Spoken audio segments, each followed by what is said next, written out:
How to use the cruise control in a 2025 Hyundai Kona. This is going to work in other 2025s from Hyundai and also a couple other years of cars from Hyundai.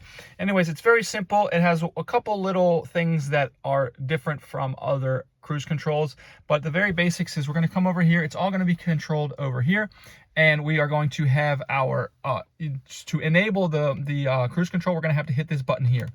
Once we hit this button here, our cruise control will be enabled, and then we're going to control it all basically from right here.